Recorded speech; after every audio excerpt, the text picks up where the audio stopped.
I think when it comes to discovering our calling, there are several different principles that are very effective. Let me talk about two of them.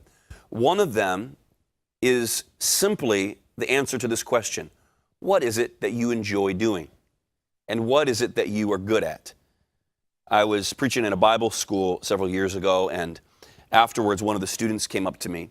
He was nearing graduation. He was about to move on with his life, and he had not yet figured out what it was that God wanted him to do.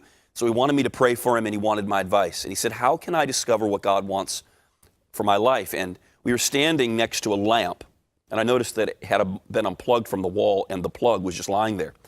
And I said to him, if you were a child and you had never seen a plug like this before, do you think that you could figure out where it goes? And he said, of course, it goes into the socket.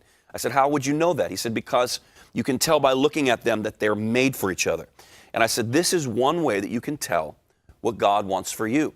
God designed you in a particular way. Everything about you was custom made by the hand of the master artist, who is God himself. So if God created you in a particular way, he's not going to call you to do something completely contrary to the way he made you. He wants square pegs to go into square holes and round pegs to go into round holes. He doesn't call square pegs into round holes. That's not the way God works. God is not the author of confusion.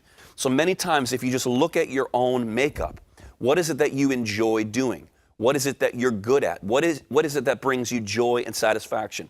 I really believe that when you find what it is that God wants you to do with your life, it will not be some dreadful task that makes you miserable and nervous and frightened.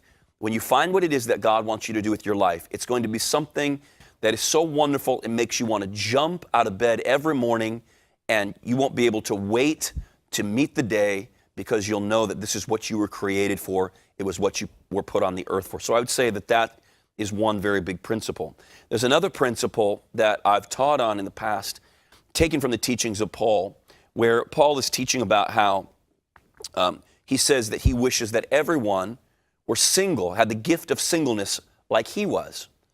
And then he says, but each one has his own special gift, this of one kind and that of another. And so you see, the Apostle Paul had the gift of singleness. This is what was God's will for Paul's life, for him to be single.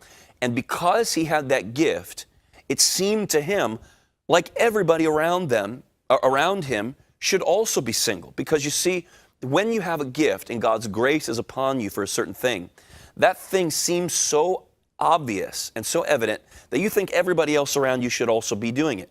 So I would ask you this question: what is it that you think everybody should do?